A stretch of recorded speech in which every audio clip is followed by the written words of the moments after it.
গণ অভ্যুত্থানকে নেতিবাচকভাবে প্রচারের চেষ্টা পতিত সরকারের, ভারতের গণমাধ্যম জড়িত শফিকুল আলম। রাষ্ট্র সংস্কার কমিশনগুলোর রিপোর্ট পেশ আজ, এখনো নির্বাচনী রোডম্যাপ না দেয়া সরকারের ব্যর্থতা মত রাজনীতিকদের।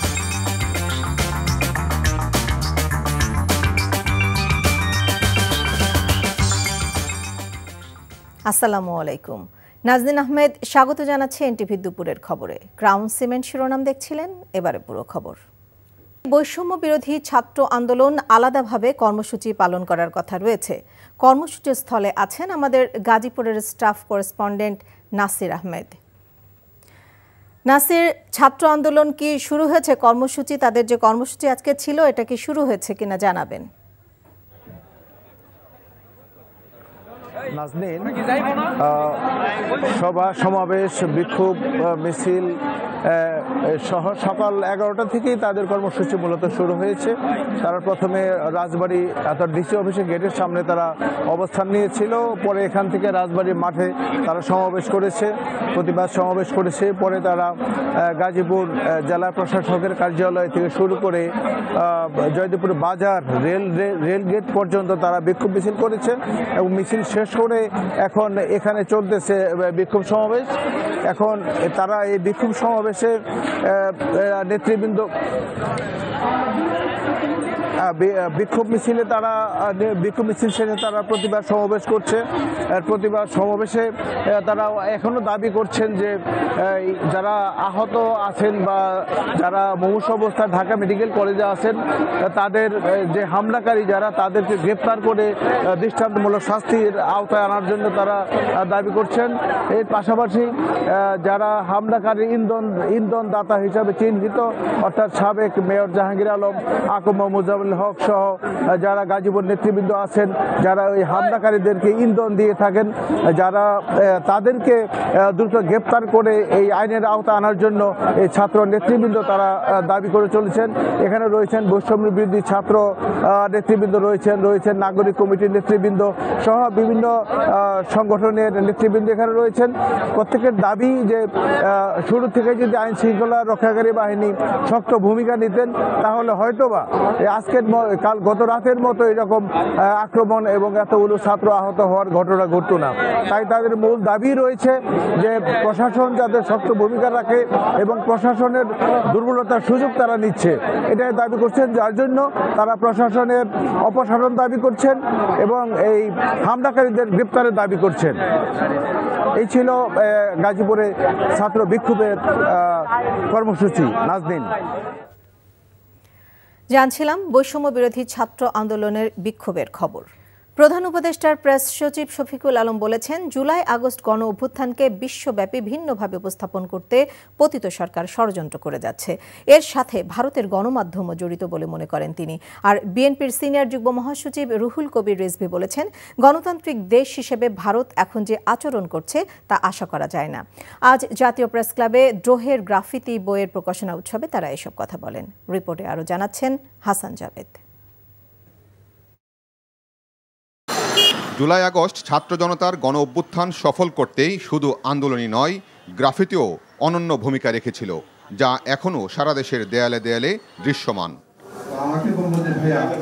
সেই গ্রাফিতি নিয়ে এবার বই লিখেছেন সাংবাদিক জিএম রাজীব, যার নাম দিয়েছেন দ্রোহের গ্রাফিতি।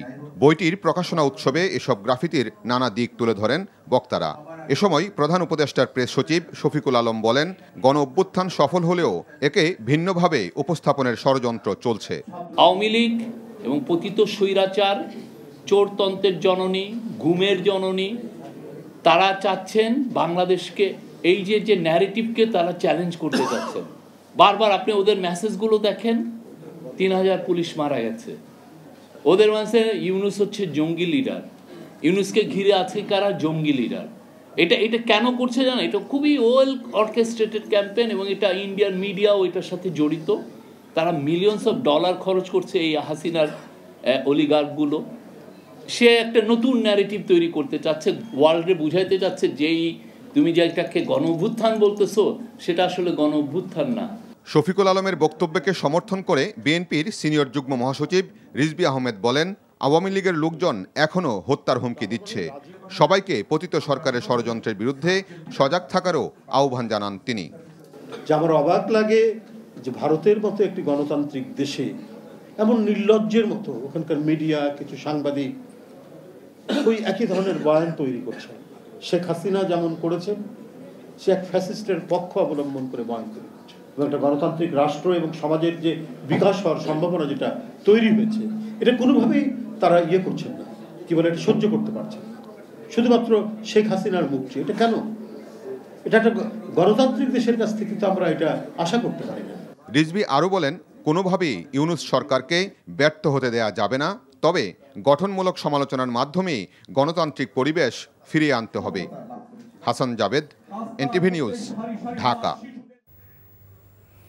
রাষ্ট্র সংস্কারের অংশ হিসেবে অন্তর্বর্তী সরকার গঠিত ৬ সংস্কার কমিশনের পূর্ণাঙ্গ প্রতিবেদন প্রকাশ করা হবে আজ। একই সঙ্গে পরবর্তী আশু করণীয়, মধ্যমেয়াদী পরিকল্পনা বা ভবিষ্যতে নির্বাচিত সরকার কি করতে পারে সেটিরও সর্বসম্মত সুপারিশমালা পেশ করবেন কমিশনের প্রধানরা। প্রধান উপদেষ্টা প্রেস উইং জানিয়েছে, গত বছরের ৮ আগস্ট অন্তর্বর্তী সরকারের দায়িত্ব নিয়ে ড. মোহাম্মদ ইউনূস রাষ্ট্রের বিভিন্ন খাতে সংস্কারের জন্য ৬টি কমিশন গঠন করে দেন। এসব কমিশনকে ৯০ দিন বা ৩ মাসে অর্থাৎ ৩০ ডিসেম্বর প্রতিবেদন জমা দিতে বলা হয়। এরপর নির্ধারিত সময়ের ১৫ দিন পর গত ১৫ জানুয়ারি সংবিধান, নির্বাচন কমিশন, পুলিশ সংস্কার ও দুর্নীতি কমিশন, এই ৪টি সংস্কারের কমিশনের প্রতিবেদন প্রধান উপদেষ্টার কাছে পেশ করা হয়।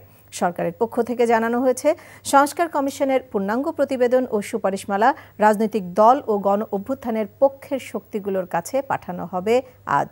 এরপর চূড়ান্ত পর্যায়ে শিক্ষার্থী, নাগরিক সমাজ, রাজনৈতিক দলের প্রতিনিধি, সরকারের প্রতিনিধি নিয়ে ৩ থেকে ৭ দিন ব্যাপী একটি পরামর্শ সভার ভিত্তিতে সংস্কার ভাবনার রূপরেখা চূড়ান্ত করা হবে।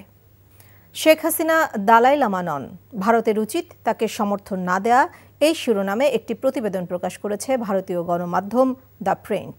প্রতিবেদনে বলা হয়, রক্তক্ষয়ী অভ্যুত্থানে ক্ষমতাচ্যুত হওয়ার ১৮০তম দিনেই ক্ষমতাচ্যুত সাবেক প্রধানমন্ত্রী শেখ হাসিনা জাতির উদ্দেশ্যে সোশ্যাল মিডিয়ায় লাইভে ভাষণ দেওয়ার ঘোষণা দেন। ফেসবুকে দেওয়া একটা পোস্ট তাই বাংলাদেশি তরুণরা দ্রুত লুফে নেয়। সেই পোস্ট সন্ধ্যা নাগাদ ঢাকার কেন্দ্রস্থলে কয়েক হাজার বিক্ষোভকারীর সমাবেশ ঘটায়। হাসিনা তার বক্তৃতা শুরু করার সময় ধানমন্ডি ৩২-এর ঐতিহাসিক ভবনটির সামনে কয়েকটি বুলডোজারও আনা হয়। বাড়িটি ভাঙা হয় এবং এই ঘটনাটি অনেককে, এমনকি বাংলাদেশের সরকারকেও বিস্মিত করে। প্রায় ৪০ জন সেনা সদস্য রাস্তার মুখে গিয়ে ওই বাড়িতে ঢোকার চেষ্টা করেন, কিন্তু কিছুক্ষণ পরই তারা বিক্ষোভকারীদের ক্ষোভের মুখে সেখান থেকে সরে যান। বাংলাদেশে নিজেদের দূতকে তলবের প্রতিক্রিয়ায় এবার ভারতে নিযুক্ত বাংলাদেশের ভারপ্রাপ্ত হাই কমিশনারকে তলব করেছে নয়াদিল্লি।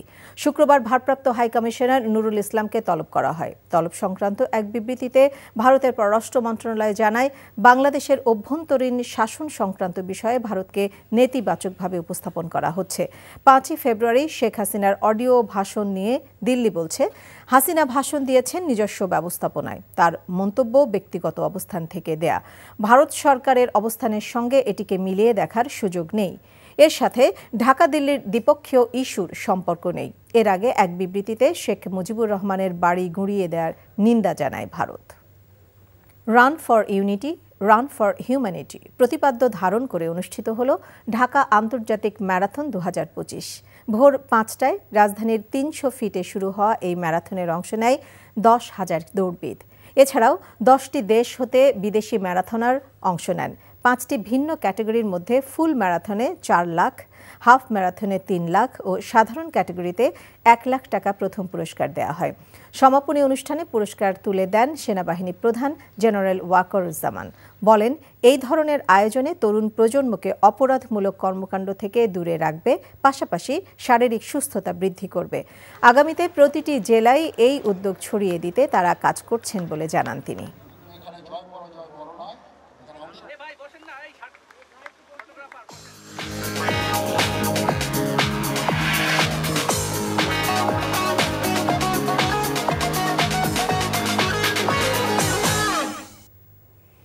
নগদ নিবেদিত অর্থনীতির খবর। আলু চাষিদের সুরক্ষা প্রদানে হিমাগারে আলু সংরক্ষণ ভাড়া কৃষকদের জন্য সহনীয় পর্যায়ে আনা প্রয়োজন। আর এজন্য হিমাগার শিল্পকে কৃষিভিত্তিক শিল্প ঘোষণা করার দাবি জানিয়েছে বাংলাদেশ কোল্ড স্টোরেজ অ্যাসোসিয়েশন। সকালে রাজধানীর পুরানা পল্টনে সংগঠনটির কার্যালয়ে আয়োজিত সংবাদ সম্মেলনে এ দাবি জানানো হয়। এ সময় হিমাগার মালিকদের পক্ষ থেকে সংশ্লিষ্ট খাতের জন্য বিদ্যুৎ বিল ও ব্যাংক ঋণের সুদের হার কমানোর দাবি জানান। সেই সাথে উৎসে কর কর্তন ও ভ্যাট প্রত্যাহার করতে সরকারের প্রতি আহ্বান জানানো হয়। এছাড়া চলতি বছরে হিমাগারে আলু সংরক্ষণের জন্য কেজি প্রতি ভাড়া ৮ টাকা নির্ধারণ করার প্রস্তাব করা হয়েছে। সরকারের নীতি সহায়তার পাশাপাশি যথাযথ পদক্ষেপ নেওয়া না হলে হিমাগার শিল্প ও খাদ্য নিরাপত্তা হুমকির মুখে পড়বে বলেও জানান তারা। রাষ্ট্র সংস্কার কমিশনগুলোর রিপোর্ট পেশ আজ। এখনো নির্বাচনী রোডম্যাপ না দেয়া সরকারের ব্যর্থতা মত রাজনীতিকদের। এই ছিল দুপুরের খবরে। এই খবরের ভিডিও সহ আপডেট জানতে ভিজিট করুন এনটিভি অনলাইন www.ntvbd.com। এছাড়াও এনটিভি জনপ্রিয় সব অনুষ্ঠান ও খবরের আপডেট জানতে ভিজিট করুন আমাদের ইউটিউব ও ভেরিফাইড ফেসবুক পেজ। 5টায় দেশের খবর দেখার আমন্ত্রণ রইল। সবাইকে ধন্যবাদ।